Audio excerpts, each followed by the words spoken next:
Your baby needs to shut up or you're getting off this plane." The words sliced through the humid air of the jet bridge like a blade delivered with the kind of cold precision that only comes from someone who believes they hold absolute power over another human being. The speaker was Victoria Blackwell, senior flight attendant on transatlantic Flight 847 to London, her perfectly styled blonde hair catching the harsh fluorescent lights as she stared down at the young woman struggling with a crying infant. What Victoria didn't know was that the quiet man in seat 14B, casually dressed and reading a paperback novel, owned every route this airline flew. And in exactly 47 minutes, her 15-year career would be over. But we're getting ahead of ourselves. Let's rewind to how this moment began. Maya Williams stepped through the aircraft door carrying more than just luggage. The weight of her 8-month-old son, Kai, pressed against her chest in a worn fabric carrier, while her battered suitcase dragged behind her stubborn wheel and all. At 24, Maya's exhaustion was etched in the dark circles beneath her eyes, the result of sleepless nights and mounting stress that had finally forced her hand. This wasn't a vacation. This was desperation dressed up as hope. Maya had scraped together her last savings for this economy ticket to London, fleeing a mountain of debt and a life in Chicago that had knocked her down one too many times. Her Aunt Margaret had offered her a room in London while she got back on her feet. This flight was her lifeline to a fresh start. All Maya wanted was to find her seat quiet, her anxieties, and survive the next 8 hours unnoticed. But as she crossed the threshold of the Boeing 777, the atmosphere shifted like a storm rolling in. Victoria Blackwell had been working these skies for 15 years. At 38, she carried herself with the kind of sharp elegance that commanded attention. Her uniform was tailored to perfection, accentuating her tall, slender frame. Her green eyes were calculating cold and had learned to size up passengers in seconds. She prided herself on maintaining the prestige of premium service, though over the years that pride had twisted into something darker. As Maya paused just inside the aircraft door to adjust Kai's slipping blanket, Victoria's practiced smile faltered. Her gaze swept over Maya's faded jeans, worn sneakers, and dark skin with barely concealed distaste. This woman didn't belong in her cabin. This woman was the kind of problem that disrupted the smooth operation Victoria had spent years perfecting. "Keep moving." Victoria snapped, her voice carrying that clipped, authoritative edge that had intimidated countless passengers before. "You're holding up the boarding process." Maya's cheeks burned with sudden shame. "I'm sorry, I just need to." "Now." Victoria interrupted her tone, brooking no argument. Maya hurried down the narrow aisle, her heart hammering against her ribs. Behind her, she could hear other passengers boarding their designer luggage, rolling smoothly their confident chatter, filling the space she'd just been forced to vacate. Seat 29. E. Middle seat, in the densest part of the aircraft, squeezed between the engines and the galley. When Maya finally reached her row, the overhead bins were already crammed with oversized bags that clearly exceeded carry-on limits. She looked around desperately for help. David Martinez, a junior flight attendant, stood just 2 rows away. At 32, David had been working for the airline for 3 years, always eager to impress his superiors, especially Victoria. He was adjusting a passenger's blazer in an overhead compartment, laughing at something the well-dressed businessman had said about golf courses in Scotland. "Excuse me," Maya called out softly. "Could I get some help with this bag? I don't want to bump the baby." David glanced over his shoulder. He took in the sight of the struggling young mother, the heavy suitcase, and the fussing infant. A look of annoyance flashed across his face. Instead of stepping forward, he turned back to the passenger. He was helping his body language, making it clear that Maya was invisible to him. The sting of being completely ignored brought a sudden prickle of tears to Maya's eyes, but she swallowed her pride. With supreme effort, she twisted her body awkwardly to protect Kai and heaved the suitcase into a narrow space 3 rows back. The effort left her breathing hard, and Kai began to whimper in response to her stress. She collapsed into seat 29E, sandwiched between a businessman aggressively typing on his laptop and an older woman who immediately pulled her sweater closer and turned toward the window as if poverty were contagious. Maya rocked gently, whispering to her son, "It's okay, baby. We're okay. Just a few hours and we'll be safe." 3 rows ahead, in seat 14B, sat Alexander Morrison. To anyone watching, he was just another middle-aged passenger in a navy sweater and khaki pants, quietly reading a thriller novel. His brown hair was graying at the temples, his face unremarkable except for intelligent eyes that missed nothing. What none of the 347 passengers on board knew was that Alexander Morrison was the founder and majority shareholder of Morrison Aviation Holdings, the parent company that owned this airline, and 17 others across 4 continents. He was worth $3.2 billion, owned homes on 3 continents, and could have been flying in his private jet with a full staff attending to his every need. Instead, twice a year, Alexander chose to fly commercial in economy class under a simple reservation. No VIP treatment, no special services, just a regular passenger seeing exactly how his customers were treated when they thought no one important was watching. He believed that a company's true character wasn't revealed in first class, where everyone was pampered and pleased. It was revealed in the back of the plane, in the middle seats, in the moments when employees thought no one was looking. And so far, Alexander was not impressed with what he was seeing. He had watched Victoria's dismissive treatment at the boarding door. He had seen David's deliberate refusal to help with the luggage. Alexander's jaw tightened as he pulled a small leather notebook from his breast pocket and clicked his pen. The plane began to taxi engines, spinning up with a low rumble that vibrated through the cabin. As they lifted off into the night sky over JFK, Alexander Morrison had already made his first notes. Victoria Blackwell and David Martinez had no idea that their careers were about to become case studies in how not to treat human beings. But that was still to come. For now, as the aircraft climbed toward cruising altitude, little Kai Williams began to cry. The ascent to 35,000 feet was where everything started to unravel. As the Boeing 777 climbed through layers of turbulence, the changing cabin pressure hit Kai like a physical blow. His tiny ears couldn't adjust fast enough, and the pain triggered screams that cut through the low hum of the jet engines like a siren. Maya felt every eye in the surrounding rows turn toward her. The businessman next to her slammed his laptop shut with an exaggerated sigh. The woman by the window made a disapproving clicking sound with her tongue. Behind her, she could hear whispered complaints growing louder. Some people shouldn't fly with babies. This is going to be 8 hours of this. Where's the crew? They need to do something. Maya's chest tightened with panic. She bounced Kai, gently offered him a pacifier, tried every soothing technique she knew, but nothing worked. He was hungry, his formula was cold, and he needed hot water to warm it. She reached up and pressed the overhead call button. A soft ding echoed and a blue light illuminated above her seat like a distress beacon. She waited.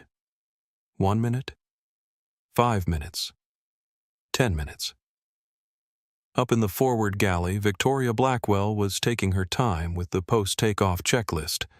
She stood with her back against the counter, sipping sparkling water from a crystal glass while David arranged warm mixed nuts on small plates. The galley was her domain, her sanctuary from the chaos of economy class. Through the slight gap in the curtain that divided them from the passenger cabin, Victoria could see the blue call light blinking like an urgent plea. She could hear the baby's cries echoing through the aircraft. More importantly, she could see Maya Williams sitting in 29E, looking desperate and defeated. Victoria made eye contact with Maya across the rows of seats. For a moment, their gazes locked. Maya's expression was pleading, hopeful, trusting that help was coming. Victoria reached out deliberately and pressed a button on her control panel. The call light above Maya's seat blinked off. The request had been canceled from the galley. They weren't coming. The casual cruelty of that single action hit Maya like a physical blow. Her stomach dropped and a cold, hollow feeling settled in her chest. It was a feeling she knew too well from her childhood in foster care, from job interviews where she was dismissed before she could speak, from moments when she realized she was completely, utterly alone. David noticed Maya's reaction and chuckled softly.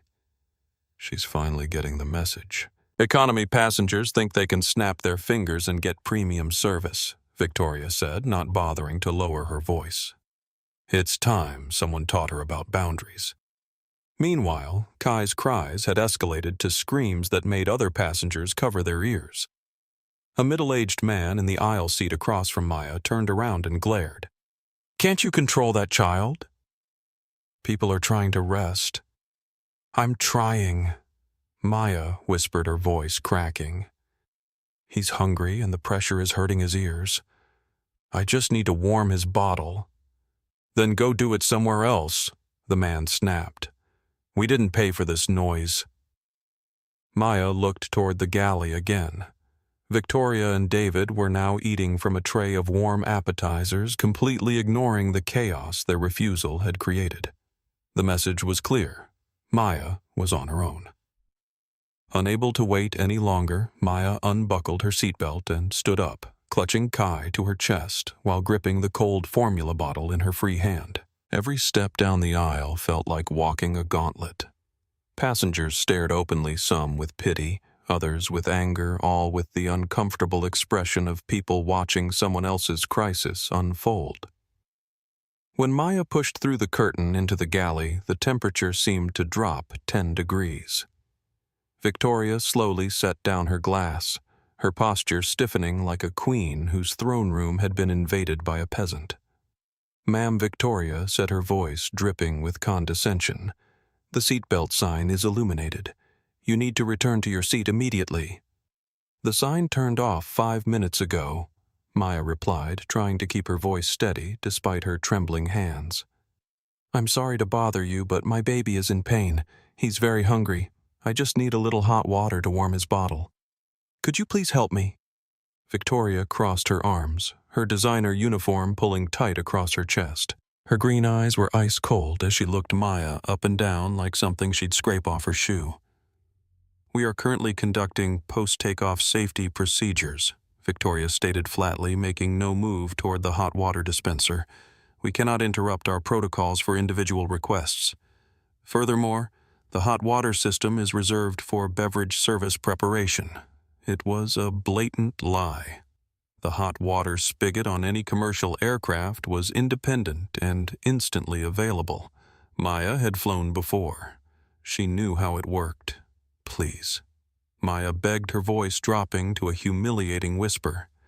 "It will take 10 seconds. Just a splash of hot water. He's disturbing the whole cabin. I'm begging you." David stepped forward, emboldened by Victoria's leadership. "Ma'am, you're creating a safety hazard by leaving your seat during critical flight phases. If you don't return immediately, we'll have to file an incident report." The threat hung in the air like a blade. In the post-9/11 world of aviation, an incident report could mean arrest upon landing. Maya felt the blood drain from her face. Victoria moved closer, invading Maya's personal space, and lowered her voice to a whisper meant only for the three of them. "Let me explain something to you," Victoria hissed, dropping all pretense of professionalism. "Economy passengers don't get premium service just because they make premium noise. If you can't control your child, maybe you shouldn't be flying. Now take your crying baby and go back to your seat before I call the captain." The words hit Maya like physical blows, her eyes filled with tears that she fought desperately to hold back. Behind Victoria, David smirked, clearly enjoying the show of power. Defeated and humiliated, Maya turned away. As she pushed back through the curtain, a tear finally escaped, rolling down her cheek and landing on Kai's forehead. She walked back up the aisle, carrying not just her son, but the crushing weight of knowing that she was invisible, powerless, and completely alone at 35,000 feet. From seat 14B, Alexander Morrison had watched the entire exchange. He couldn't hear every word, but body language was universal. He had seen the pleading mother, the dismissive posture of his employees, and the devastating retreat of a woman who had just been systematically dehumanized. Alexander's blood pressure spiked. In 30 years of building a global empire, he had fired executives for lesser displays of arrogance. To see such deliberate, targeted cruelty inflicted on a vulnerable mother in his own aircraft was beyond unforgivable. He watched Maya return to her seat, looking utterly broken, bouncing her crying son with no hope left in her eyes. The other passengers around her were growing more hostile by the minute. This was about to become a disaster on multiple levels. Alexander Morrison unbuckled his seatbelt and stood up. It was time to remind his employees exactly who they worked for. The sound of Kai's crying had evolved from infant distress to something primal and desperate. His tiny fists were clenched, his face red and streaked with tears, and his screams echoed through the cabin with a piercing intensity that made passengers 3 rows away wince and cover their ears. Maya sat in 29E, rocking back and forth her own tears, mixing with her son's as she whispered apologies to everyone around her. "I'm sorry. I'm so sorry. Please, baby, please." The businessman next to her gathered his laptop and moved to an empty seat 3 rows back, making sure to shoot her a disgusted look as he left.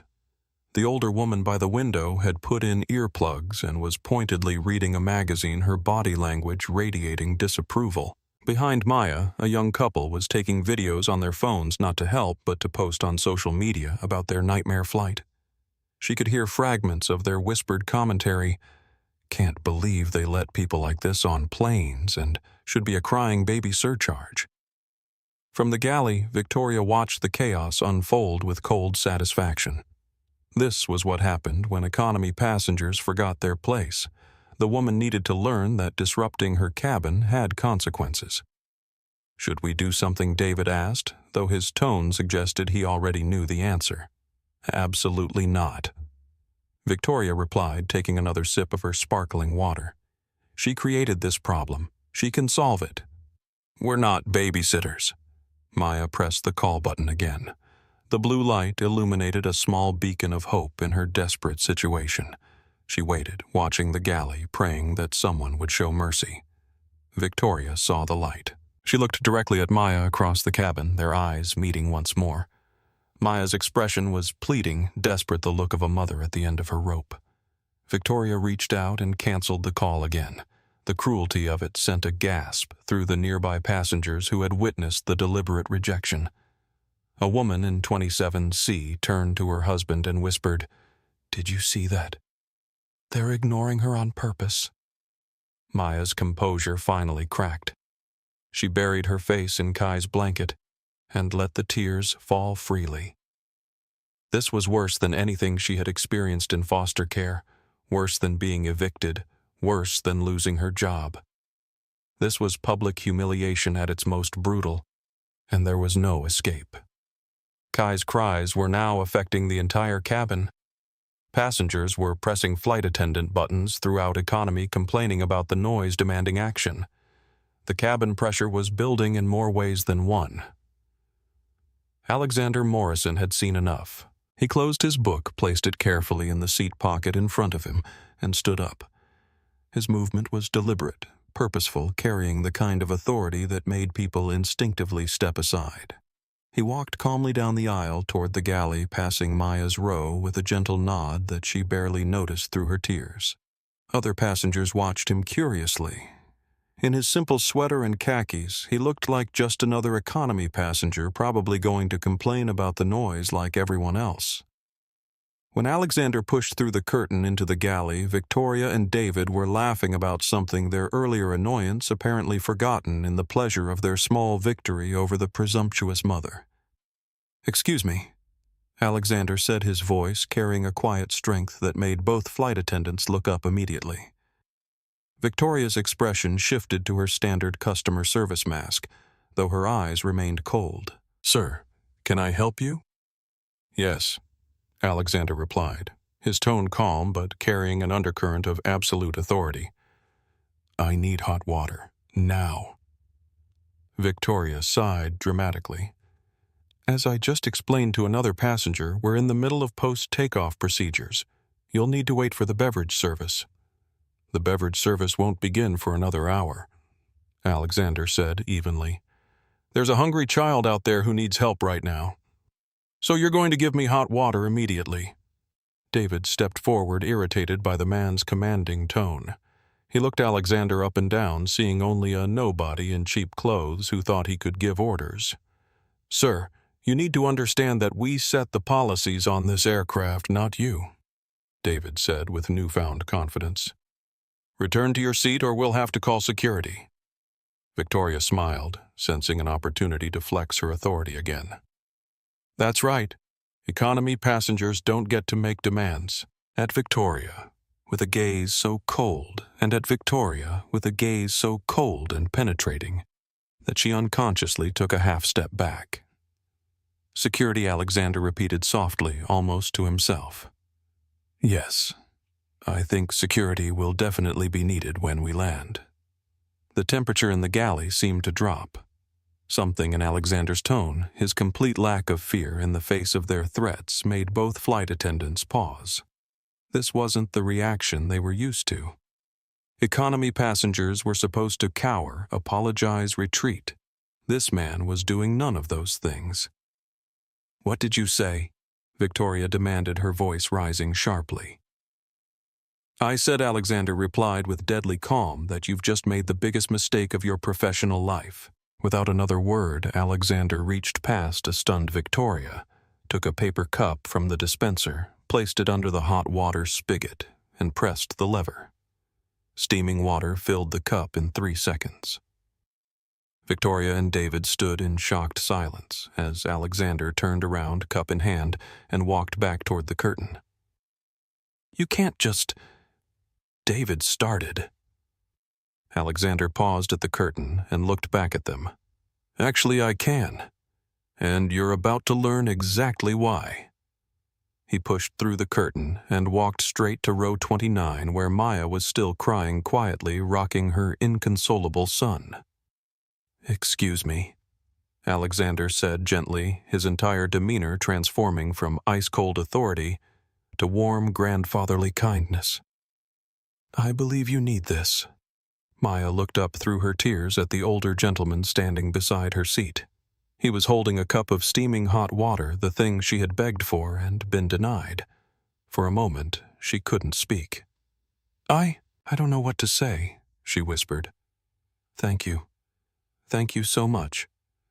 Alexander smiled kindly. Take your time. It's not easy traveling with a little one. You're doing a wonderful job.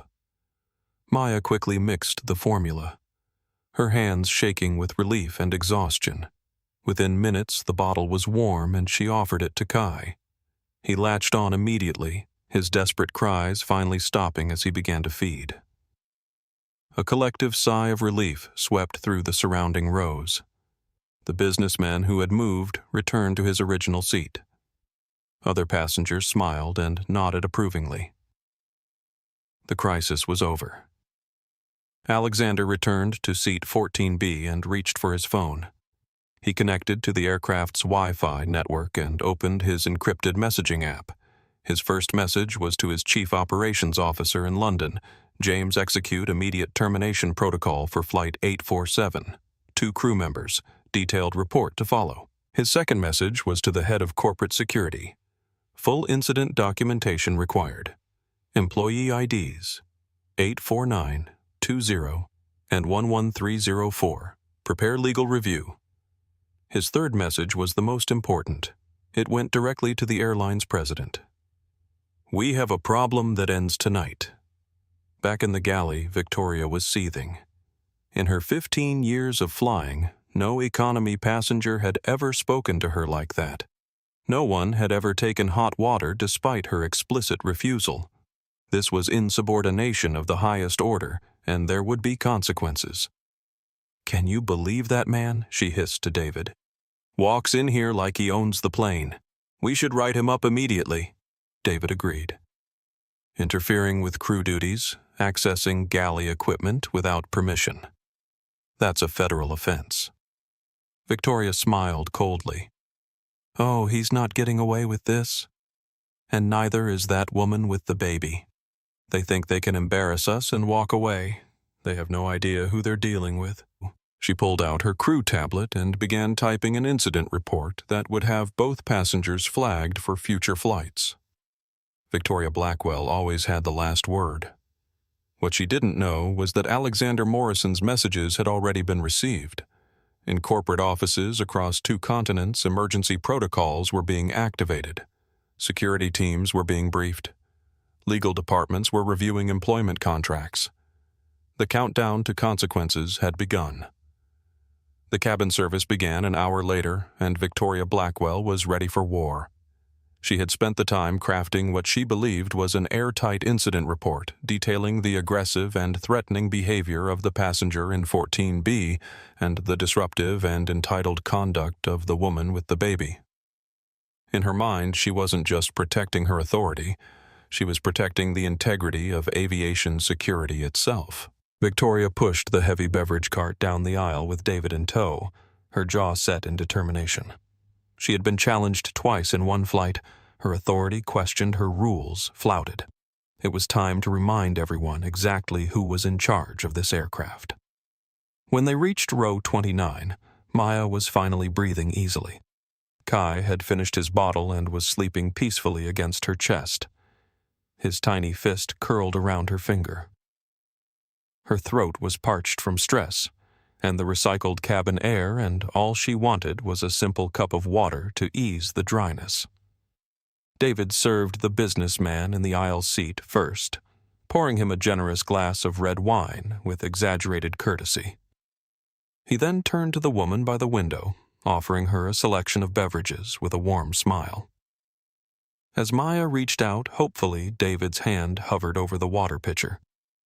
He looked at Maya, then glanced back at Victoria, who gave an almost imperceptible nod. "I'm sorry," David said, his voice loud enough for surrounding passengers to hear, "but we've run out of complimentary water. I can offer you premium bottled spring water for $8. Card only." Maya blinked in confusion. She could see the condensation on the half-full pitcher sitting right there on the second shelf of the cart. "But there's water right there," she said quietly. "That pitcher has been contaminated." David lied smoothly. "Company policy strictly prohibits us from serving it. So, will that be the premium water or nothing at all?" The insult was clear. Other passengers shifted uncomfortably, but no one spoke up. Maya felt heat creeping up her neck again. Her debit card was in her overhead bag, and she had exactly $14 to her name until she reached her aunt's house in London. "Never mind," Maya whispered, pulling her hands back. "I'm fine." Victoria watched this exchange with satisfaction. This was how you handled problem passengers. Consistent pressure until they learned their place. 4 rows ahead, Alexander Morrison had witnessed the entire interaction. His jaw was clenched so tightly his teeth ached. When the cart finally reached his row, Victoria positioned herself directly beside seat 14B. She didn't offer him a beverage. Instead, she reached into her uniform pocket and pulled out a stiff yellow card. It was a formal notice of violation, an official warning issued to unruly passengers that often preceded arrest upon landing. Victoria leaned down, her face inches from Alexander's, a triumphant smile playing on her lips. She slammed the card onto his tray table. "What is this?"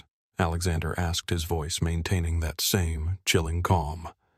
"That Victoria said, her voice dripping with vindication, is your final warning. You breached galley security, accessed unauthorized equipment, and displayed threatening behavior toward crew members. You are officially on notice." She straightened up, savoring her moment of power. "If you step out of line once more, if you so much as speak to me or my crew again, I will have the captain declare an in-flight emergency, divert this aircraft to the nearest airport, and you will be removed in handcuffs by federal authorities. Do I make myself clear?" Alexander slowly picked up the yellow card, reading over the legal text with the careful attention of someone who understood every implication. Then he looked up at Victoria with an expression that wasn't anger. It was something much worse. It was pity. Victoria Blackwell. Alexander read aloud from her name tag. "May I have your employee identification number?" Victoria scoffed, crossing her arms. "It's 84920. Not that it will do you any good. Customer service doesn't listen to passengers with security violations. You're the problem here, sir, not us. 84,920. Alexander repeated, pulling out his small notebook and writing it down with deliberate slowness. "And your colleague pushing the cart." "David Martinez, ID 11304, she retorted, practically daring him to do something with the information. "Write it down all you want. We're union protected and you're flagged as a security risk." "Thank you, Victoria," Alexander said softly, tucking the notebook away. "You've been incredibly illuminating." There was something in his tone that made Victoria hesitate for just a fraction of a second. He wasn't angry. He wasn't defensive. He was almost grateful. It unsettled her in a way she couldn't articulate. "You may continue your service now," Alexander added, dismissing her like she was a subordinate who had just delivered a report. Victoria's face flushed with anger. How dare this nobody in economy treat her like a servant?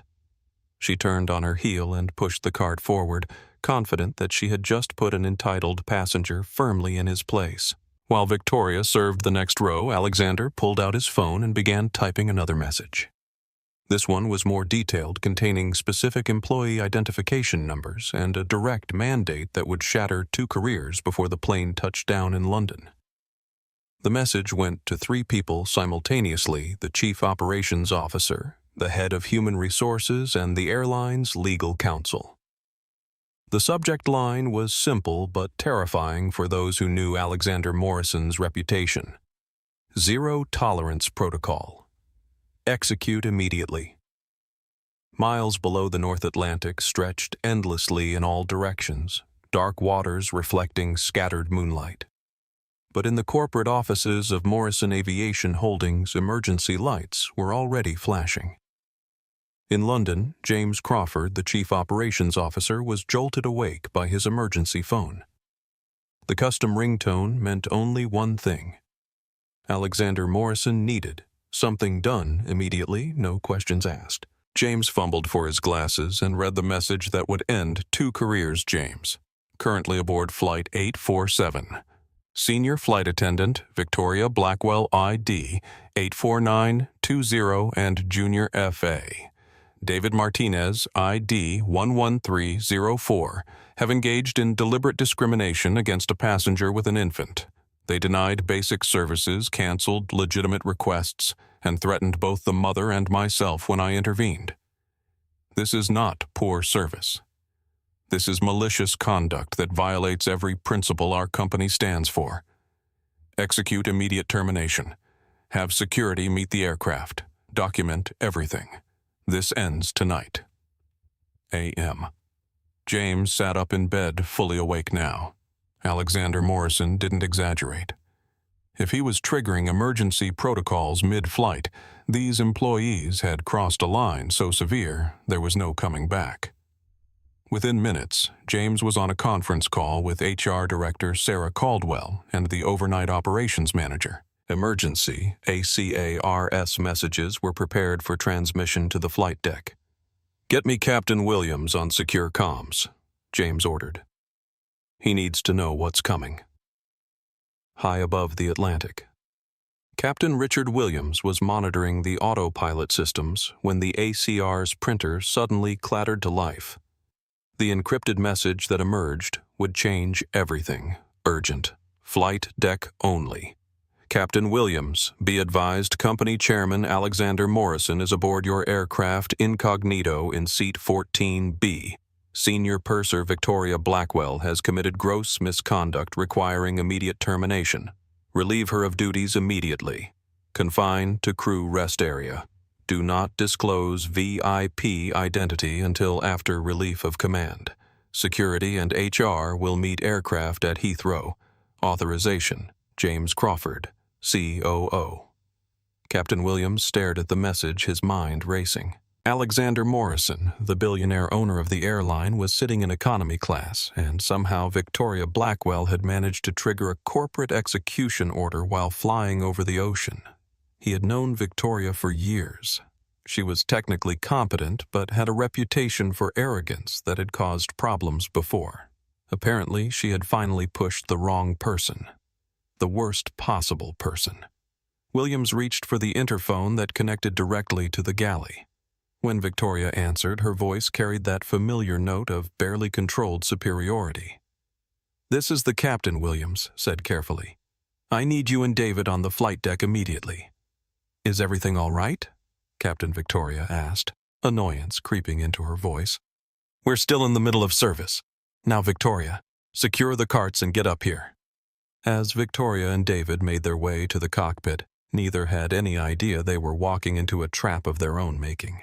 Their careers weren't just ending. They were about to become cautionary tales about what happens when power goes to the wrong heads. The reckoning was about to begin. The cockpit of Flight 847 was a sanctuary of quiet professionalism, filled with the soft glow of instruments and the steady hum of perfectly calibrated systems.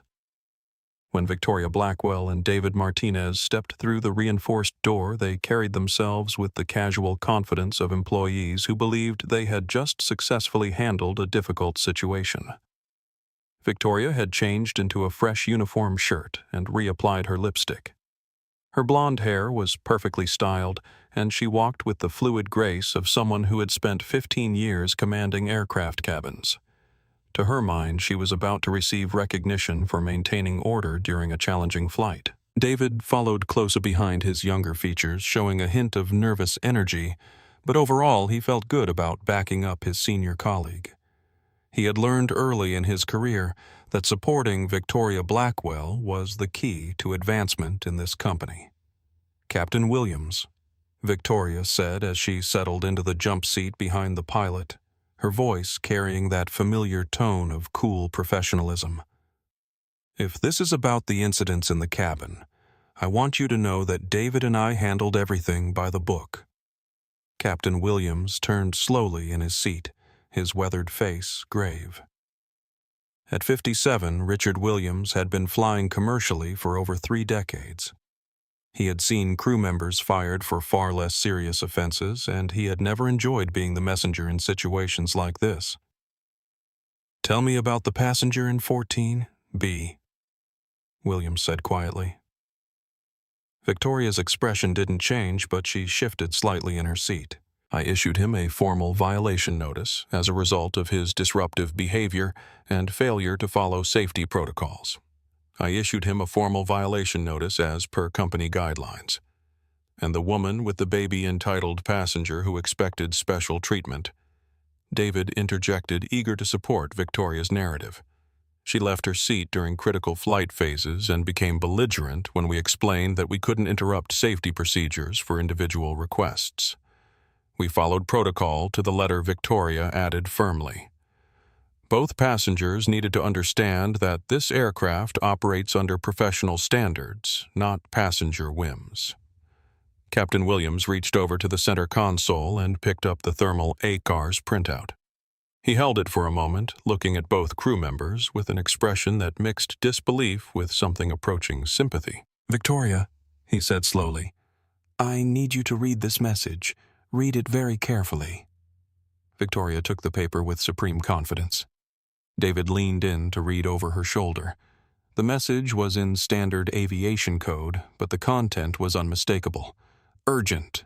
Company Chairman Alexander Morrison, aboard seat 14B, Senior Purser. Victoria Blackwell terminated for gross misconduct. Relieve of command immediately. Security awaiting Heathrow arrival."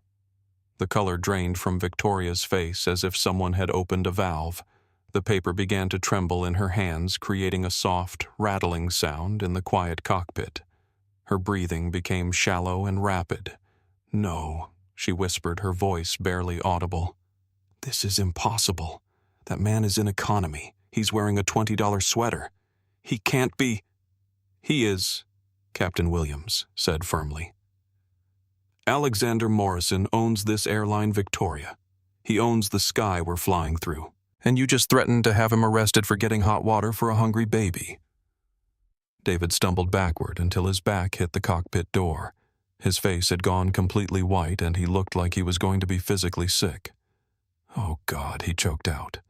We ignored her service call. We made her pay for water. You destroyed your careers. Williams finished bluntly. Both of you. Victoria's hands were shaking so violently now that she dropped the message. It fluttered to the cockpit floor like a death certificate. The reality of the situation crashed over her in waves. She hadn't just insulted a passenger. She had systematically humiliated a vulnerable mother directly in front of the man who signed her paychecks, and then she had threatened him with federal prosecution. Her 15-year career wasn't just over. Her reputation in the industry was finished. Her pension, her seniority, her carefully built professional identity, all of it was evaporating in real time. "Captain, please." Victoria begged, her professional composure completely cracking. Tears of pure panic filled her eyes. "You have to let me go back out there. I can apologize. I can make this right. I'll give them anything they want. Upgrades, meals, vouchers. I can fix this." "It's too late," Williams said with finality. The order came directly from corporate leadership. "Victoria, David, you are both relieved of your duties effective immediately." Victoria let out a choked sob. "My pension, my benefits. I'm 2 years away from full retirement eligibility. You can't do this without a union hearing." "Gross misconduct witnessed by the board chairman supersedes normal grievance procedures," Williams explained. "Hand over your crew devices and access badges. You'll remain in the crew rest compartment for the remainder of this flight. When we land, security will escort you off the aircraft." David was hyperventilating now, his career flashing before his eyes. "This isn't fair. I was just following her lead. I'm junior crew. I was doing what my supervisor told me to do. You were doing what you thought you could get away with." Williams corrected sharply. "Both of you made conscious choices to treat passengers as less than human. Those choices have consequences." Victoria stood up unsteadily, her legs barely supporting her weight. The cockpit seemed to be spinning around her as the full magnitude of her situation sank in. She had spent years looking down on economy passengers, treating them as inconveniences to be managed rather than customers to be served. She had weaponized her authority against the most vulnerable travelers, secure in the belief that her union protection and seniority made her untouchable. She had been wrong about everything. As Victoria and David were led to the crew rest compartment, their devices and badges confiscated. The rest of the cabin crew was quietly briefed on the situation. Emily Foster, a young flight attendant from business class, was promoted to acting senior purser for the remainder of the flight. Emily's first instruction was simple: ensure that passengers in seats 14B and 29E received flawless service for the rest of the journey. Down in the cabin, Alexander Morrison sat quietly in his economy seat, watching the subtle changes in crew behavior. The hostile energy that had permeated the service was gone, replaced by genuine professionalism and courtesy. Maya Williams was finally able to rest. A junior flight attendant had quietly delivered a warm meal from the first-class galley along with extra blankets and a sincere apology for any inconvenience during the flight. Maya didn't understand what had changed, but she was grateful for the sudden kindness. In the cramped crew rest area above the galley, Victoria and David sat in stunned silence. The compartment was windowless and claustrophobic, containing only 2 narrow bunks and barely enough room to stand. It felt like a prison cell, which in many ways it was. Victoria buried her face in her hands, her carefully constructed professional image in ruins. The uniform that had once been a symbol of her authority now felt like a costume from a play that had ended badly. "How could we not know?" David whispered more to himself than to Victoria. How could the owner of the entire airline be sitting in economy in a cheap sweater? Because he wanted to see who we really are, Victoria replied hollowly, the truth finally penetrating her layers of denial. And we showed him exactly that. The rest of the flight passed in a fog of dread and disbelief. Neither Victoria nor David could eat, sleep, or think about anything except the moment they would have to face the consequences of their actions. Meanwhile, Alexander Morrison used the remainder of the flight to work.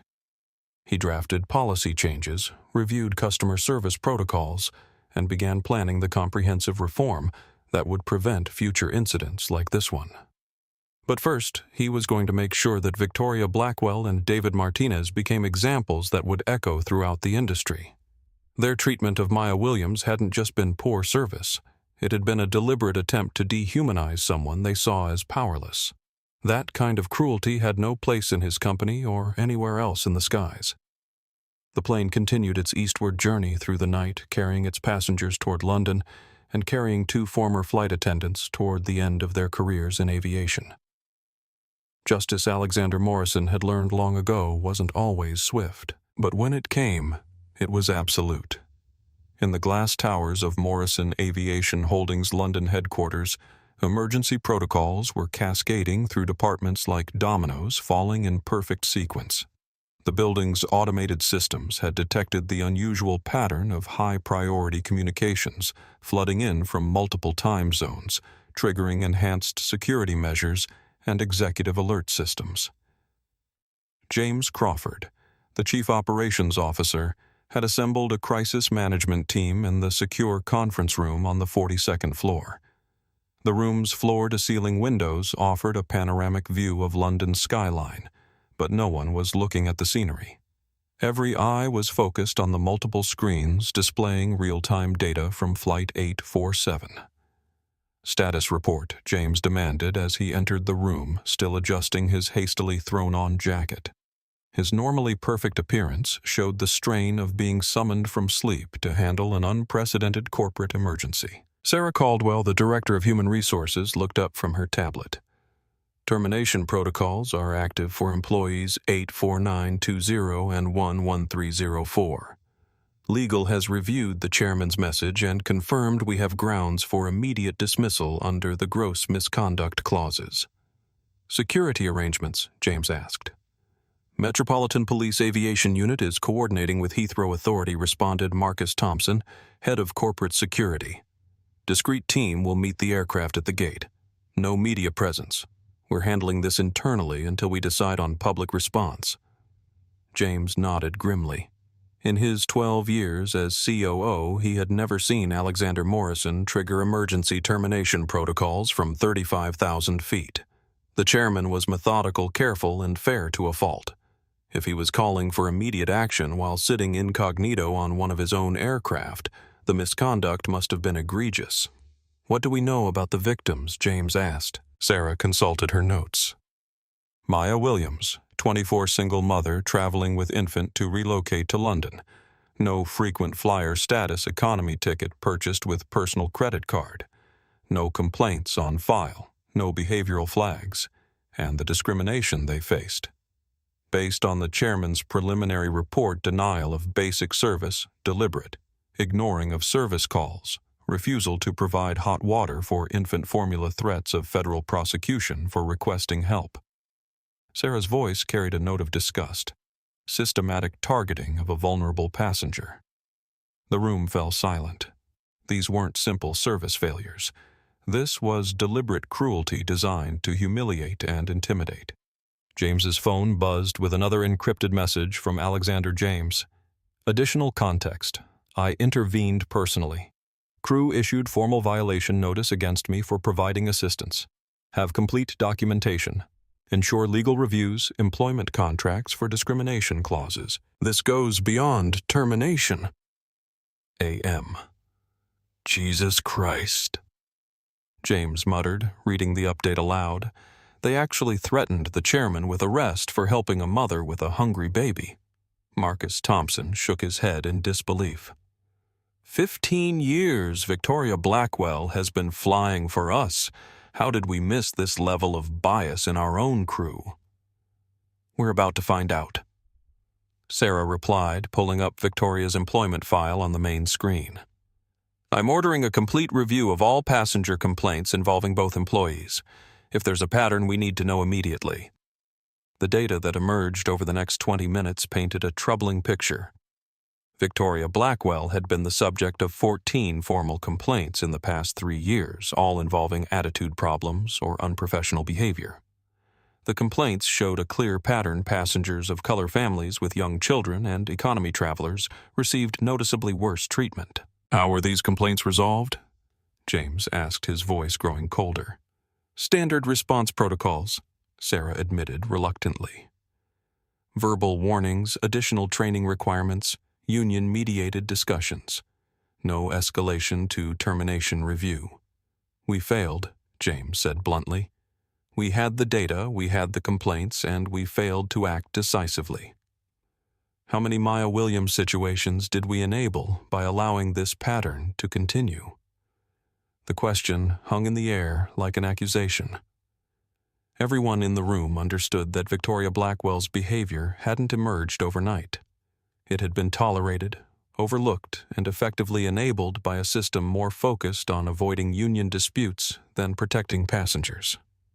James made a decision that would reshape the airline's entire approach to crew discipline. From this moment forward, any passenger complaint involving discrimination goes directly to executive review. No exceptions, no delegation, no union interference until we complete a full investigation. Sir Sarah interjected carefully, that's going to create significant friction with crew representatives. Good, James replied flatly. They need to understand that we're serious about change. If they want to protect employees who abuse passengers, they can find other airlines to represent. Meanwhile, over the Atlantic, Alexander Morrison was documenting everything in meticulous detail. His encrypted tablet contained photos of the violation notice. Victoria had issued audio recordings of his interactions with the crew and a minute-by-minute timeline of events. But more importantly, Alexander was drafting the framework for comprehensive industry reform. This incident wasn't just about 2 employees who had forgotten their humanity. It was about corporate cultures that enabled discrimination to flourish in the shadows. He began typing a memo that would become the foundation for new industry standards. To all Morrison Aviation Holdings, Leadership Zero Tolerance Protocol. Implementation. Today's events on Flight 847 have exposed fundamental flaws in our oversight of passenger treatment. We can no longer rely on passive complaint systems and reactive responses to address discrimination in our operations. Effective immediately, all aircraft will be equipped with enhanced monitoring systems designed to track service patterns and identify potential bias in crew behavior. Anonymous reporting channels will be established for passengers and crew members to report incidents without fear of retaliation. Most importantly, we will be transparent about failures in our system. The passengers affected by today's incident will receive full compensation, public apologies, and whatever support they need to restore their faith in air travel. This is not about punishment. This is about transformation. Alexander paused in his writing and looked around the cabin. Maya was sleeping peacefully now, her son calm in her arms. Other passengers were reading, watching movies, existing in the kind of quiet comfort that air travel should provide for everyone. Victoria Blackwell and David Martinez had violated that fundamental promise. They had turned a commercial aircraft into a stage for their prejudices, forgetting that every passenger deserved dignity regardless of their seat assignment or appearance. In 6 hours, when Flight 847 touched down at Heathrow, Victoria, and David would discover that actions have consequences even at 35,000 feet. But their termination was just the beginning of a much larger reckoning. Alexander Morrison was about to use their failure as a catalyst for industry-wide change. Sometimes it took a crisis to reveal how far companies had drifted from their founding values. Today would be that crisis for Morrison Aviation Holdings. The corporate machine had been activated, and there would be no stopping it until every passenger could fly with the dignity that should have been guaranteed from the beginning. In the crew rest compartment, Victoria stared at the ceiling, finally beginning to understand the magnitude of what she had done. She hadn't just lost her job. She had potentially triggered a revolution in how airlines treated their most vulnerable passengers. Her legacy wouldn't be 15 years of professional service. It would be the incident that proved why change was necessary. The irony was devastating in trying to assert her power over Maya Williams. Victoria Blackwell had actually empowered every future passenger who might face similar discrimination. Justice was coming, and it was flying at 550 miles per hour toward London. The crew rest compartment above the galley had become a pressure cooker of panic and recrimination. Victoria Blackwell sat on the edge of the lower bunk, her carefully maintained professional appearance in ruins. Her blonde hair was disheveled, her uniform wrinkled, and her hands hadn't stopped shaking since Captain Williams had shown her the termination order. David Martinez paced the narrow space between bunks, running his hands through his hair obsessively. The compartment was barely 6 feet long and 4 feet wide, designed for brief rest periods, not extended confinement. The walls seemed to be closing in on them as the reality of their situation crystallized. "This can't be happening," David muttered for the 100th time. "I followed procedure. I did everything you told me to do. You're the senior purser. I was just backing up your decisions." Victoria's head snapped up, her eyes flashing with desperate anger. "Don't you dare try to pin this all on me. You laughed when she asked for help with her bag. You refused to give her water. You enjoyed making her beg." "Because I thought that's what you wanted," David shot back, his voice cracking with stress. "You set the tone for how we treat economy passengers." "I was following your lead. My lead." Victoria stood up as much as the low ceiling would allow, fury overriding her panic. "You're a grown man, David. You made your own choices. Don't act like I hypnotized you into being cruel." The truth was more complicated, and they both knew it. Victoria had created a culture of casual contempt for certain passengers, but David had embraced it eagerly. He had found validation in the small power trips, the ability to make people squirm for basic courtesies. Now that power was revealed as an illusion, and both of them were trapped in the consequences of their choices. "What are we going to tell our families?" David whispered, collapsing onto the upper bunk. "My wife just started her master's degree program. We have a mortgage. I was supposed to be promoted to senior attendant next year." Victoria didn't answer. Her own situation was even worse in some ways. At 38, she was too old to easily transition to another career, and her reputation in aviation would be permanently destroyed. Word traveled fast in the airline industry, especially about crew members terminated for discrimination. She thought about her apartment in Manhattan, her carefully curated lifestyle built on 15 years of seniority and overtime pay. The pension she had been counting on for retirement was gone. The professional identity she had worn like armor was stripped away. "Maybe we can fight this," David said desperately. "Union representation, wrongful termination lawsuits. They can't just fire us without due process." "Wake up," Victoria snapped. "We threatened the owner of the company with federal prosecution. We denied basic service to a passenger with a baby because of—" She couldn't finish the sentence, couldn't say aloud what they both knew to be true. Because of racism. Because they had looked at Maya Williams and decided she didn't deserve the same level of service as white passengers. Because they had let their prejudices override their professionalism and their basic humanity. The silence stretched between them, filled only by the constant hum of the aircraft engines. They were trapped in a metal tube 35,000 feet above the ocean, flying toward their professional execution with no way to escape or change course. Down in the main cabin, the atmosphere had completely transformed. Emily Foster, the young flight attendant who had been promoted to acting senior purser, moved through the aisles with genuine care and attention. She checked on elderly passengers, helped families with young children, and ensured that everyone felt valued and respected. The contrast was stark and deliberate. This was how service was supposed to work when crew members remembered that their job was to take care of people, not to judge them. Maya Williams was experiencing this transformation firsthand. Emily had quietly upgraded her meal to a first-class option, brought extra blankets for her and Kai, and checked on them regularly without being asked. For the first time since boarding, Maya felt like a welcomed passenger rather than an unwanted burden. "Is everything okay now?" Maya asked Emily during one of her check-ins. Earlier, the other attendants seemed different. Emily smiled diplomatically. "We've made some adjustments to ensure all our passengers receive the level of service they deserve. I apologize if you experienced anything less than that earlier in the flight." Maya nodded, not fully understanding what had changed, but grateful for the kindness she was now receiving.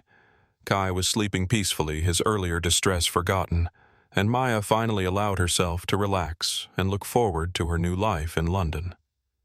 Alexander Morrison watched these interactions with quiet satisfaction. This was how his airline was supposed to operate. Emily Foster represented the values that Morrison Aviation Holdings was built on: competence, compassion, and respect for every person who trusted them to get safely to their destination. He made another note in his tablet: "Promote Emily Foster." Leadership potential demonstrated under pressure. As the flight continued eastward through the night, Alexander began drafting the speech he would give at the company's next board meeting. Victoria Blackwell and David Martinez had inadvertently provided him with the perfect case study for why corporate culture mattered more than policies and procedures. You could write all the customer service manuals in the world, but if you didn't hire people who fundamentally respected human dignity, those manuals were worthless. If you didn't create accountability systems that caught and corrected discriminatory behavior before it became a pattern, you were complicit in the harm that resulted. The termination of Victoria and David was just the first step in a comprehensive reform that would touch every aspect of Morrison Aviation Holdings' operations. Alexander was already planning changes to hiring practices, training programs, oversight systems, and performance evaluations. But more than that, he was planning to make this incident public. Not to humiliate Victoria and David further, but to demonstrate that discrimination in air travel would not be tolerated by companies that understood their moral responsibilities. The aviation industry had a long history of looking the other way when crew members treated certain passengers poorly. That era was ending, at least for airlines under Alexander Morrison's control. In the crew rest compartment, Victoria finally spoke again, her voice hollow with defeat. "Do you think they'll press charges? Criminal charges, I mean." David looked up from the bunk, his face pale in the dim light. "For what civil rights violations?" "Discrimination under federal transport regulations. If they want to make an example of us..." Victoria's voice trailed off as she considered the possibility of facing not just unemployment but actual prosecution. "They won't," David said, though he didn't sound convinced. "They'll want to handle this quietly, avoid bad publicity." Victoria shook her head. "You don't understand. Alexander Morrison isn't like other CEOs. He built his reputation on transparency and ethical business practices. If anything, he'll want maximum publicity to show that his company takes this seriously." The thought terrified both of them. Bad enough to lose their jobs and their industry reputations. The possibility of becoming the public face of airline discrimination was nightmarish. Outside their confined space, the Boeing 777 continued its steady progress across the Atlantic, carrying them inexorably toward the consequences they had created through their own choices and actions. There would be no escape, no second chances, no way to undo what they had done to Maya Williams and her infant son. In 6 hours, they would learn exactly what justice looked like, when it came from someone with the power to ensure that consequences were both swift and absolute. The change in the cabin atmosphere was subtle, but profound, like the moment when storm clouds part and sunlight breaks through. Emily Foster moved through the aisles with the kind of genuine warmth that made passengers instinctively relax her presence, a stark contrast to the tension that had permeated the earlier service. At 26, Emily had been working for Morrison Aviation Holdings for 4 years, always professional, but never given the opportunity to demonstrate real leadership. Tonight, her promotion to acting senior purser wasn't just a temporary assignment. It was an audition for the kind of employee the airline needed more of. Her first priority was Maya Williams in seat 29E. Emily approached the row with a warm smile and spoke quietly so as not to wake the sleeping baby. "Ms. Williams?" Emily whispered. "I wanted to personally apologize for any inconvenience you experienced earlier. We've made some adjustments to our service protocols, and I'd like to ensure the rest of your flight is completely comfortable." Maya looked up, surprised by the formal apology. "Thank you. Everyone's been much nicer since—" She paused, trying to understand what had changed. "Did something happen?" "Let's just say we've refocused on what really matters. Taking care of our passengers," Emily replied diplomatically. "I've brought you a meal from our premium cabin selection, and I want you to know that anything you need for the rest of the flight, you just let me know immediately." Emily placed a proper meal tray on Maya's table. Roasted chicken with vegetables, a side salad, warm bread, and a chocolate dessert. It was the kind of meal typically reserved for business-class passengers, presented with real utensils and a cloth napkin. "I can't afford to pay extra for this," Maya said hesitantly. "There's no charge," Emily assured her. "This is our way of ensuring all passengers receive the level of service they deserve regardless of their ticket class." Around the cabin, other passengers began to notice the transformation in service quality. Emily and the remaining crew members were attentive without being intrusive, professional without being cold. They smiled genuinely, responded quickly to requests, and treated every passenger with the same level of respect. Marcus Chen, a business traveler in seat 31. A stopped Emily as she passed his row. "Excuse me, but I wanted to say something about what happened earlier with the young mother and her baby." Emily paused, maintaining her professional composure. "Yes, sir. The way your colleagues treated her was completely unacceptable," Marcus said firmly. "I've been flying for 20 years, and I've never seen such deliberate cruelty toward a passenger who was clearly struggling. I was planning to file a complaint when we landed." "I understand your concern," Sir Emily replied carefully. "I can assure you that the situation has been addressed at the highest levels of our company. Customer service failures of that magnitude are not tolerated by Morrison Aviation Holdings." Marcus nodded approvingly. "Good. That woman showed incredible grace under pressure. She deserved better from your airline." "She absolutely did," Emily agreed. "And she's receiving better service now." Several rows ahead, Alexander Morrison continued to observe the interactions while appearing to read his novel. Emily's natural leadership abilities were impressive, but what struck him most was how quickly the entire cabin dynamic had shifted once the toxic influence of Victoria and David was removed. It was a perfect case study in how individual employees could poison or elevate an entire work environment.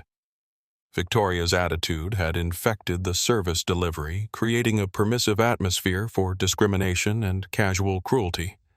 With her gone, the remaining crew members were free to demonstrate their actual values. Alexander made another note. Conduct full review of senior purser leadership training.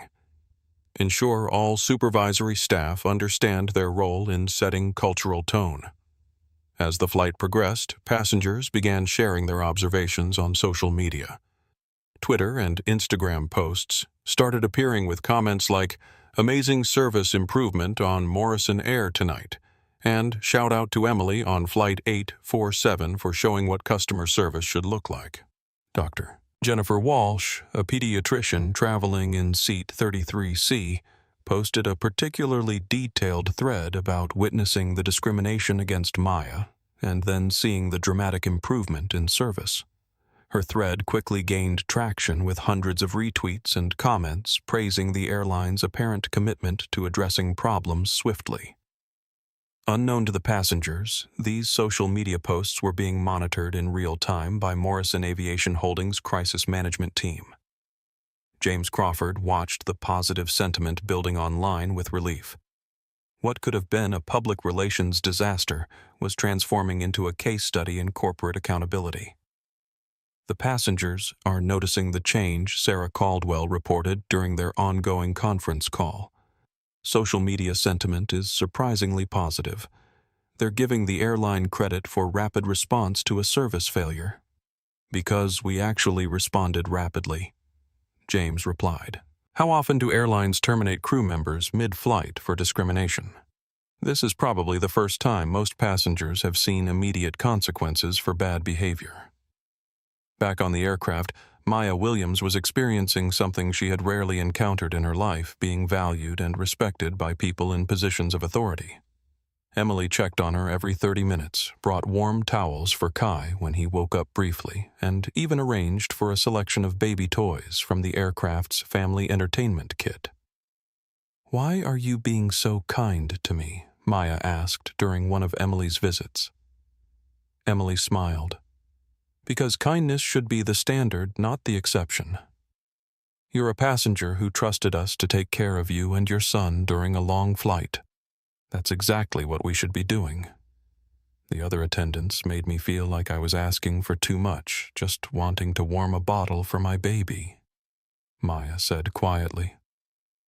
"You weren't asking for too much," Emily replied firmly.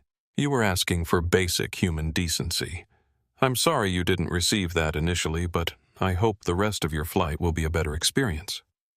As Emily continued her rounds, she discovered something interesting. When crew members treated passengers with genuine respect and care, passengers responded with patience, gratitude, and cooperation. The hostile energy that had built up during Victoria's service gradually dissipated, replaced by the kind of positive atmosphere that made flights enjoyable for everyone.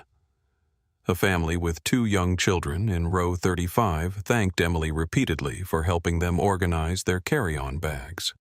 An elderly couple in row 28 praised her for taking time to explain the entertainment system. Even the businessman who had initially complained about Kai's crying apologized to Maya for his earlier impatience. Stress makes people react badly. Sometimes, he told Maya, "Your little boy is beautiful, and you're doing a great job as his mom." The transformation was so complete that passengers began commenting to each other about the amazing crew on this particular flight. What they didn't realize was that it wasn't amazing crew members. It was the same crew members, minus the 2 individuals who had been poisoning the entire environment. Alexander Morrison closed his book and pulled out his tablet to draft another message to his leadership team. Emily Foster demonstrates that exceptional service isn't about special training or additional resources. It's about hiring people who fundamentally respect human dignity and creating environments where they can succeed. Recommend immediate promotion track for senior leadership development. In the crew rest compartment, Victoria and David could hear the sounds of smooth service delivery. Cheerful conversations, satisfied passengers, efficient operations. The contrast with their own approach was devastating. They had created problems where none needed to exist, turned routine service into confrontations, and transformed what should have been pleasant interactions into exercises in petty authority. "Do you hear that?" David whispered. "Hear what?" Victoria replied listlessly. "The cabin. It sounds normal. Happy even." Victoria listened to the sounds filtering through the thin walls. Laughter, polite conversation, the gentle efficiency of professional service delivery. Everything they should have been providing from the beginning. "We were the problem," she said finally, the admission coming out like a confession. "All this time, I thought difficult passengers were the issue, but we were creating the difficulty." It was a realization that came too late to save their careers, but might perhaps save what remained of their humanity. The flight continued eastward through the night, carrying 347 passengers toward London and carrying 2 former employees toward a reckoning that would reshape not just their own lives, but the entire culture of customer service in commercial aviation. The descent into London was smoother than Maya Williams had ever experienced. As the Boeing 777 broke through the thick layer of clouds blanketing Heathrow Airport, The sprawling tarmac came into view like a vast concrete ocean dotted with aircraft from around the world. The sunrise painted the sky in soft pastels, and for the first time since boarding in New York, Maya felt genuine hope about her future.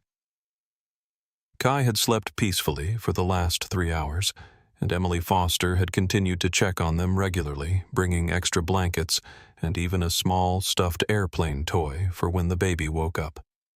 The transformation in service had been so complete that Maya almost wondered if she had imagined the earlier cruelty. But she hadn't imagined it, and the proof was about to become very apparent.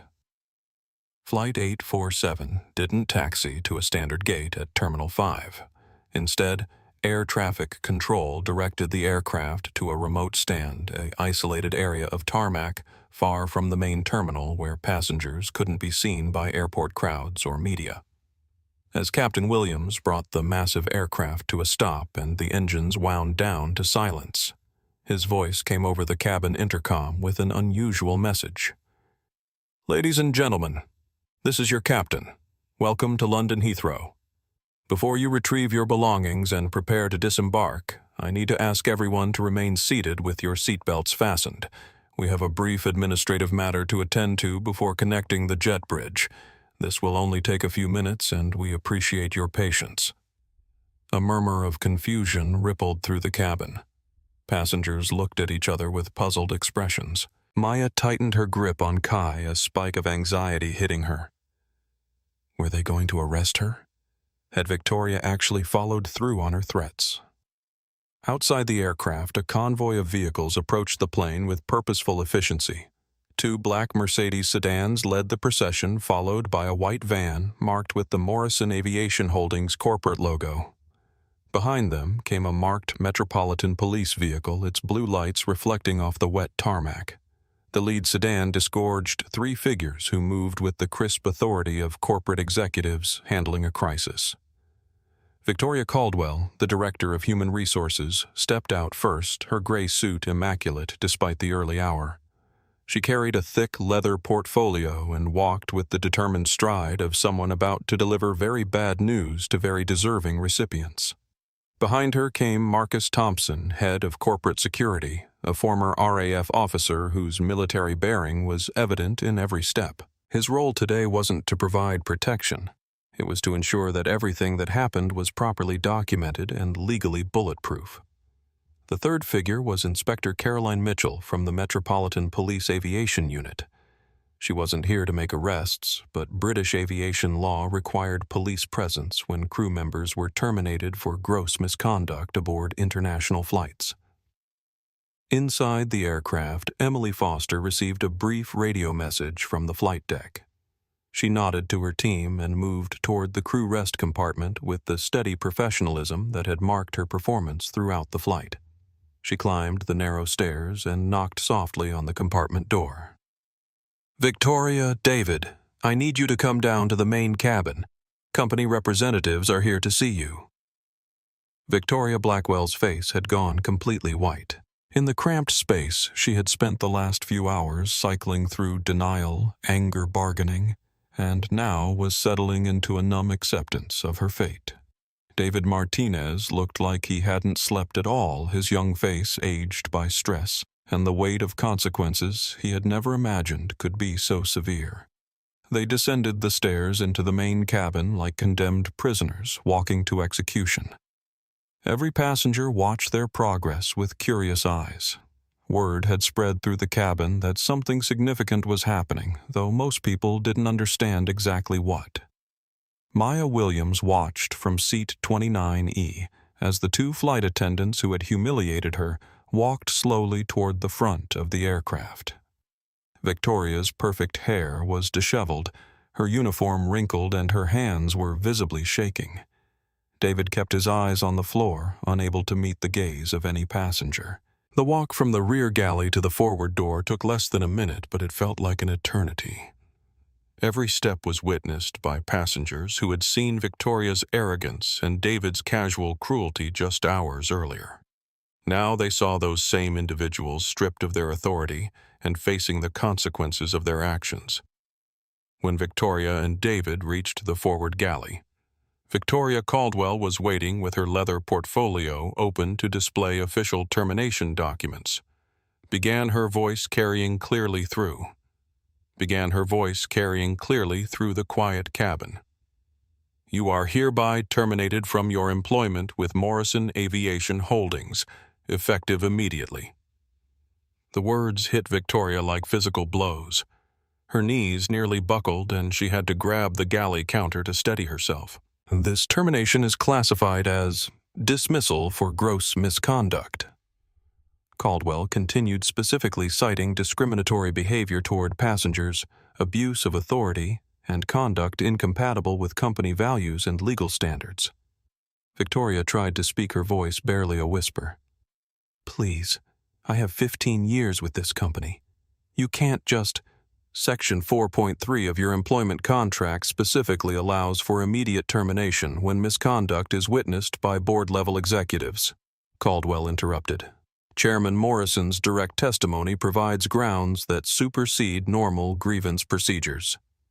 My union representatives, David said desperately. I have the right to union representation. Your union has been notified, Caldwell replied. They declined to contest the termination after reviewing the evidence.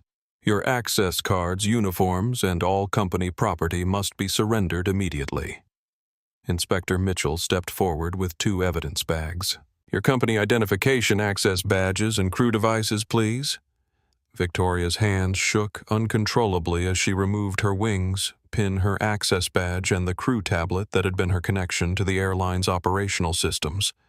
Each item felt like a piece of her identity being torn away. David surrendered his items with the mechanical movements of someone in shock. 3 years of career building gone in an instant because he had chosen to follow Victoria's lead instead of his own conscience. You will be escorted from the aircraft and banned from all Morrison Aviation Holdings properties, Caldwell announced. A full report of this incident will be shared with industry authorities as required by law. Marcus Thompson gestured toward the aircraft door. Time to go.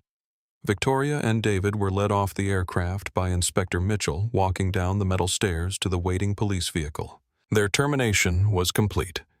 Their reputations destroyed, their futures in aviation over before the sun had fully risen over London. The passengers watched through the aircraft windows as the 2 former crew members were driven away. There was no celebration, no cheering. Just the quiet satisfaction of seeing accountability delivered swiftly and completely. Captain Williams came back on the intercom. Ladies and gentlemen, thank you for your patience. We can now begin the normal disembarkation process. Welcome to London. Maya Williams gathered her belongings with a mixture of relief and confusion. She still didn't understand exactly what had happened, but she knew that justice had somehow been served. The people who had treated her and Kai with such casual cruelty were gone, and they wouldn't be able to hurt other passengers the way they had hurt her. As she walked off the aircraft carrying her son, Maya had no idea that her life was about to change in ways she couldn't imagine. The worst flight of her life was about to become the catalyst for the best opportunity she had ever been offered. Alexander Morrison remained in his seat until all other passengers had disembarked, not out of ceremony, but out of respect for what had just occurred. Justice had been served, but it was only the beginning of a much larger transformation that would ripple through the aviation industry for years to come. Heathrow Terminal 5 buzzed with its usual controlled chaos at 7 in the morning. Travelers rushed toward departure gates, families reunited at baggage claim, and the constant announcements echoed through the soaring glass and steel architecture. But for Maya Williams, pushing her luggage cart with Kai sleeping peacefully in his stroller, the massive terminal felt overwhelming and uncertain. She checked her phone for the 3rd time in 10 minutes. Her Aunt Margaret had sent increasingly apologetic messages about the car breakdown on the M25. The latest update was devastating. Darling, the mechanic says it could be 6 hours before they can get the part. I'm so sorry. Can you wait at the airport? I'll pay for a taxi if needed, but it might be very expensive. Maya stopped near a row of uncomfortable metal benches and did quick calculations in her head. A taxi from Heathrow to her aunt's house in South London would cost at least £60 money she absolutely didn't have. Her debit card showed a balance of $14.37. The credit card she'd used for the flight was maxed out. She was effectively stranded in a foreign country with an infant and no resources. The weight of her situation settled on her shoulders like a physical burden. She had escaped Chicago, survived the humiliating flight, and made it to London only to discover that her problems had followed her across the Atlantic. Maya sat down on one of the cold metal benches, buried her face in her hands, and let the tears fall. She had been strong for so long, through the job loss, the mounting bills, the decision to leave everything behind for a fresh start. But now, surrounded by the impersonal bustle of international travelers, she felt completely alone and utterly defeated. "Excuse me, Ms. Williams." The voice was gentle familiar. Maya looked up through her tears to see the older gentleman from seat 14B standing beside her bench. He was holding a cup of coffee and wearing the same unremarkable navy sweater and khakis from the flight.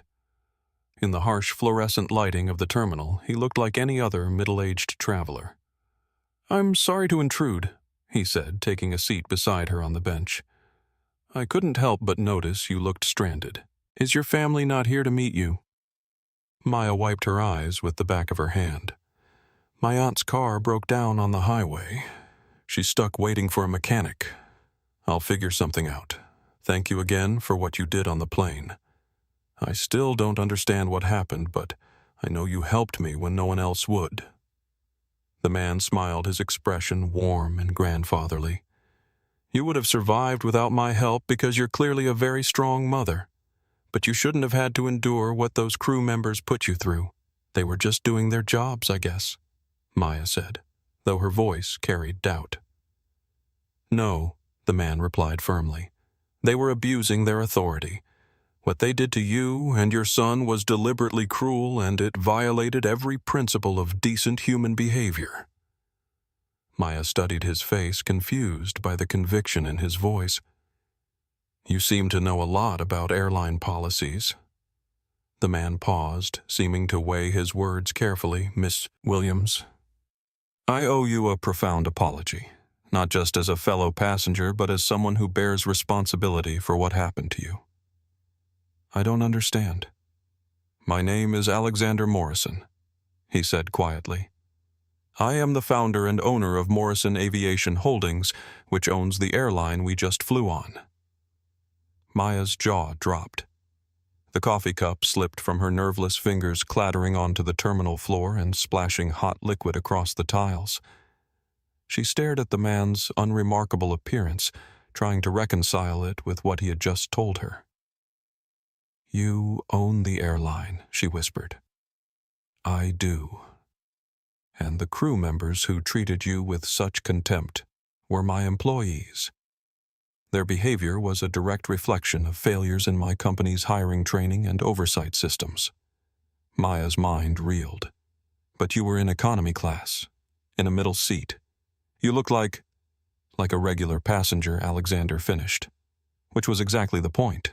"Twice a year, I fly incognito on our commercial routes to see how customers are actually treated when they think no one important is watching.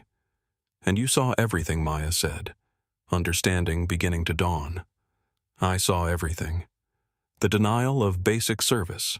The canceled call lights the refusal to provide hot water for your hungry baby.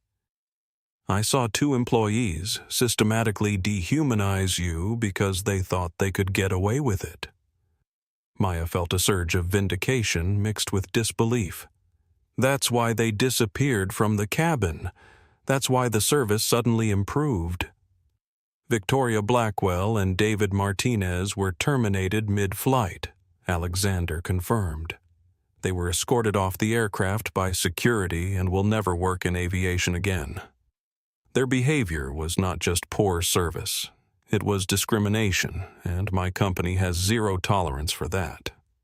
The full magnitude of what had happened began to sink in. Maya remembered Victoria's arrogance. David's smirks the casual cruelty with which they had treated her most vulnerable moments.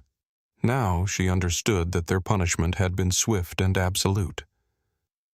"Mr. Morrison," Maya said slowly, "I appreciate you telling me this, but I should probably find a way to get to my aunt's house." Alexander smiled. "About that, I have a proposition for you if you're willing to hear it." Maya waited, afraid to hope. "I read your luggage tags during customs processing. You're relocating to London to start over looking for work in administration or customer service." "Yes, sir. My aunt offered me a place to stay while I get back on my feet." "Ms. Williams, I'm rebuilding our customer experience division from the ground up. What happened to you today showed me that we need people who understand exactly what our passengers face, people who have empathy, resilience, and first-hand experience of what happens when systems fail." Alexander reached into his jacket and pulled out a thick, embossed business card. "I'm offering you a position as Senior Passenger Advocate for Morrison Aviation Holdings European Operations. Full relocation package, comprehensive health benefits for you and Kai housing assistance, and a salary that will ensure you never have to worry about affording basic necessities again." Maya stared at the card, its elegant gold lettering swimming in her vision.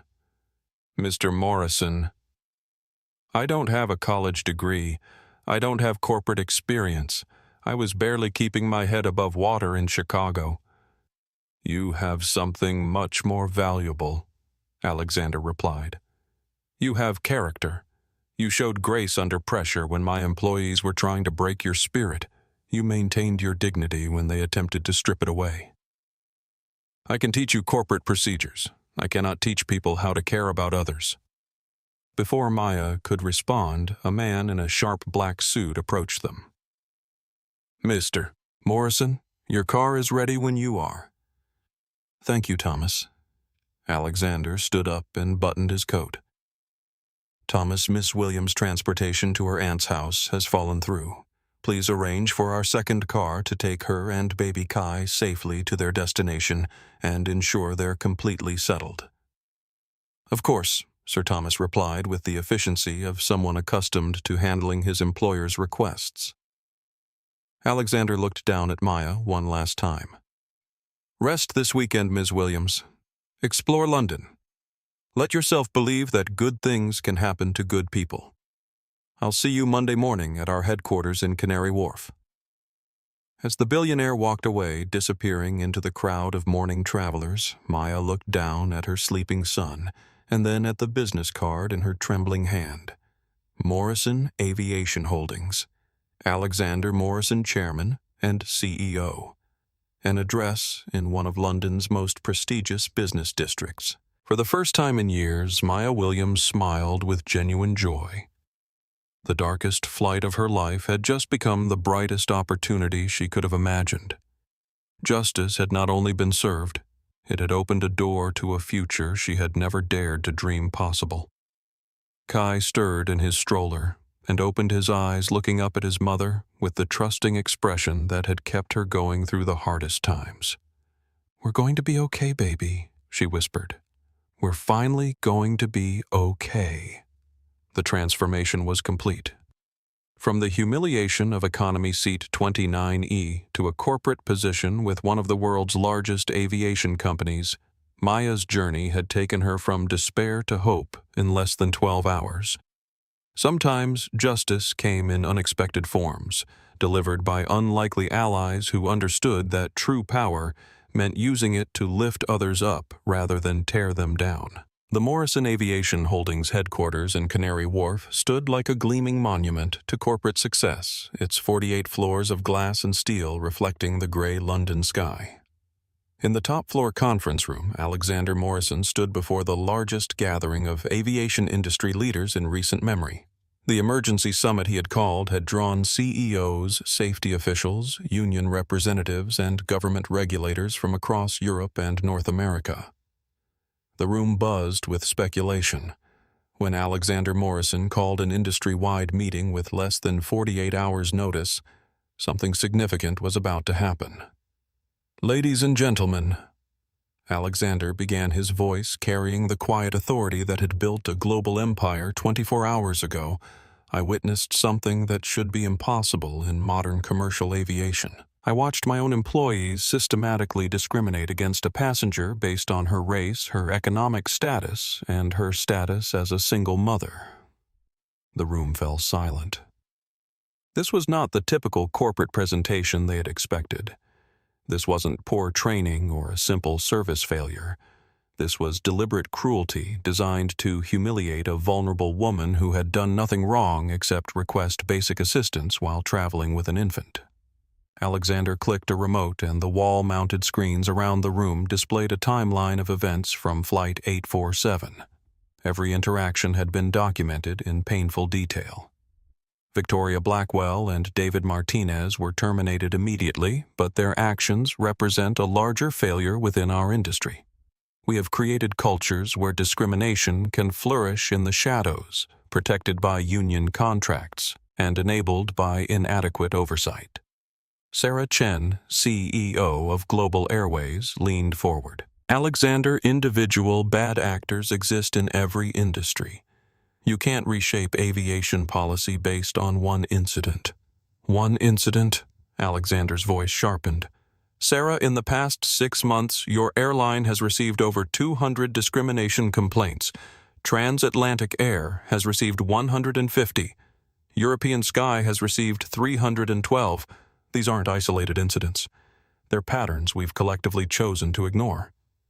The statistics hit the room like a physical blow. Most of the assembled executives hadn't realized that complaint data from across the industry was being compiled and analyzed. Effective immediately, Alexander continued. Morrison Aviation Holdings is implementing the SkyGuard protocol, a comprehensive monitoring system that tracks service patterns, identifies potential bias, and ensures immediate intervention when discrimination occurs. The screens shifted to display technical specifications for the new system. Real-time monitoring of passenger interactions, anonymous reporting channels, and artificial intelligence algorithms designed to detect discriminatory patterns before they escalated. Every aircraft in our fleet will be equipped with enhanced monitoring systems. Every passenger interaction will be logged and analyzed. Crew members who demonstrate bias will be identified and removed immediately with full public disclosure of the reasons for their termination. James Harrison, president of the Flight Attendants Union International, stood up. Mr. Morrison, you're describing a surveillance state in the skies. Our members have rights to fair treatment and due process. Your members have responsibilities to treat passengers with dignity. Alexander replied coldly. When they fail in those responsibilities, they lose the privilege of serving the public. This isn't about surveillance. It's about accountability. Alexander clicked to the next slide, revealing the announcement that would reshape the industry. Furthermore, Morrison Aviation Holdings is making SkyGuard an open-source platform. We will share our monitoring technology, our training programs, and our accountability procedures with any airline that commits to implementing them. The room erupted in surprised murmurs. Corporations rarely shared proprietary technology, especially systems that provided competitive advantages. Why would you give away something you've invested millions to develop? Asked Dr. Patricia Valdez, director of the European Aviation Safety Authority. Because discrimination isn't a competitive issue, it's a human rights issue, Alexander answered. If other airlines use our systems to better serve passengers, everyone wins. If they refuse to implement meaningful oversight, passengers will know exactly which carriers prioritize profit over human dignity. The implications were staggering. Airlines would be forced to either adopt comprehensive anti-discrimination measures or face public pressure as laggards in passenger protection. The second component of today's announcement, Alexander continued, is the establishment of the Passenger Advocacy Foundation, a nonprofit organization dedicated to supporting travelers who experience discrimination and holding airlines accountable for their employees' actions. Another slide revealed the foundation's structure and funding.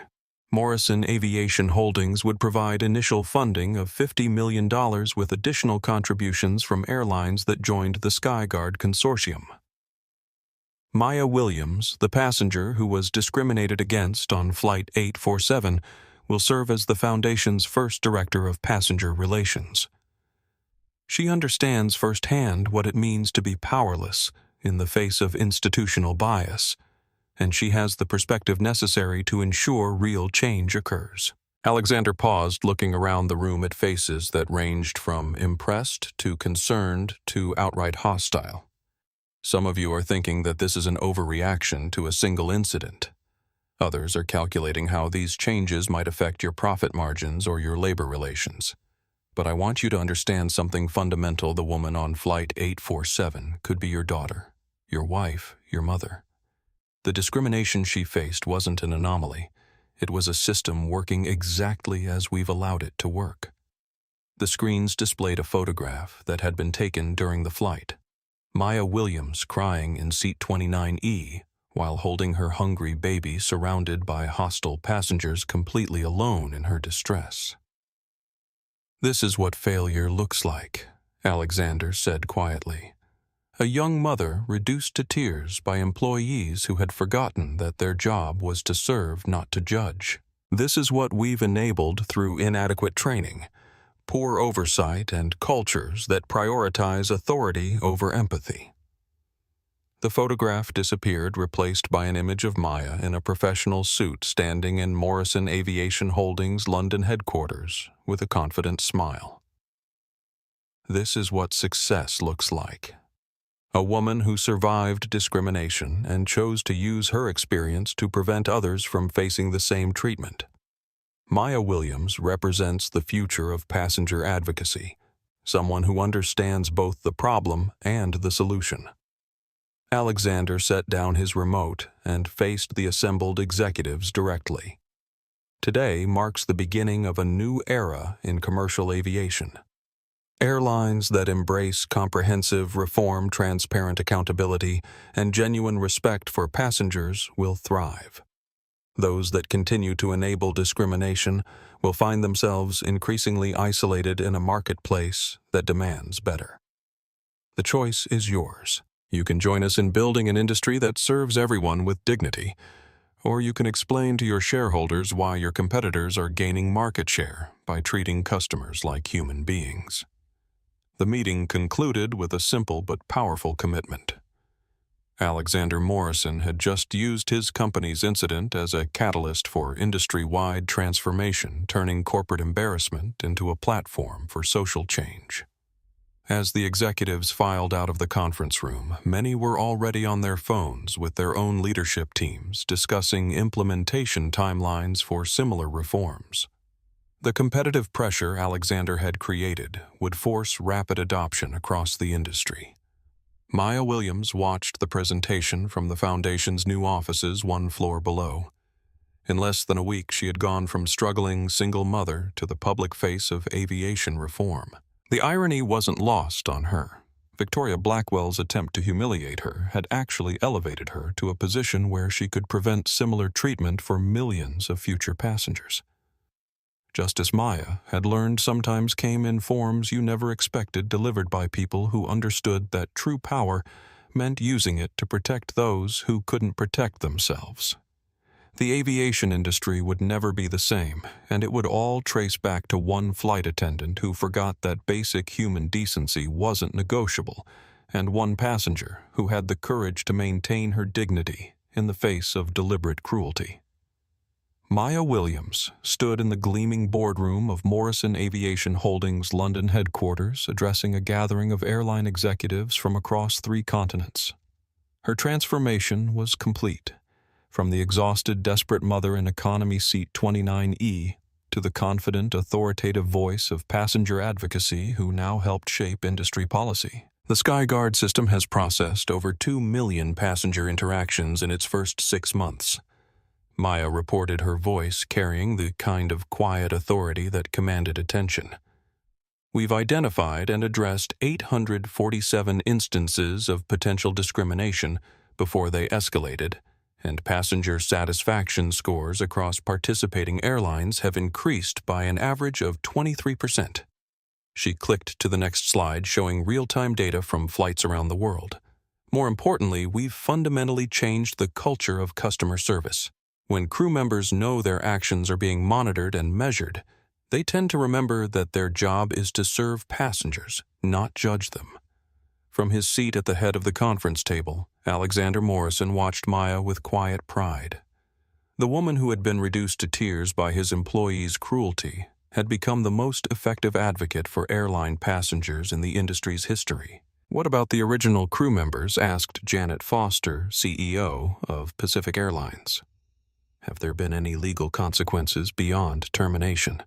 Maya's expression hardened slightly. Victoria Blackwell and David Martinez were permanently blacklisted from aviation employment. Victoria is currently working retail at a department store in Manchester. David moved back to his home state and works in customer service for a telecommunications company. Both have become case studies in our industry training programs, examples of how personal prejudices can destroy careers when they override professional judgment. The punishment had been swift and absolute, but Maya found no satisfaction in their downfall. Their treatment of her had been inexcusable, but she had chosen to focus her energy on prevention rather than revenge. Ms. Williams came a question from Dr. Elizabeth Santos, Director of the International Air Transport Association. "What would you say to critics who argue that this level of monitoring creates an atmosphere of distrust between airlines and their employees?" Maya smiled, remembering a conversation she'd had with Alexander just that morning. "I would say that trust has to be earned through consistent actions not demanded because of job titles. The crew members who were already treating passengers with dignity and respect have nothing to fear from oversight. It's only those who are taking advantage of their authority to mistreat vulnerable travelers who object to accountability." The meeting concluded with unanimous approval for expanding the SkyGuard consortium to include Asian and South American airlines. What had begun as a response to one incident of discrimination had become the global standard for passenger protection. As the executives filed out of the conference room, Alexander approached Maya with a familiar expression, the same grandfatherly kindness he had shown her in Heathrow Terminal 5-6 months earlier. "How's Kai?" he asked, inquiring about her son, who was now 14 months old and thriving in the company's on-site childcare facility. "He's wonderful," Maya replied, her face lighting up. "Yesterday, he took his first steps. Today, he learned to say airplane. I think he's going to follow in his mother's footsteps in aviation." Alexander chuckled. "He'll have excellent role models. Speaking of which, I have some news. The board has approved your promotion to Vice President of Global Passenger Advocacy. Congratulations." Maya felt tears of joy welling up in her eyes. "Mr. Morrison, I don't know how to thank you for everything you've done for us." "You thank me by continuing to be exactly who you are," Alexander replied. "You've taken the worst experience of your life and transformed it into protection for millions of travelers. That's not just admirable. It's heroic." As Maya gathered her materials to leave, she paused at the conference room windows overlooking the London skyline.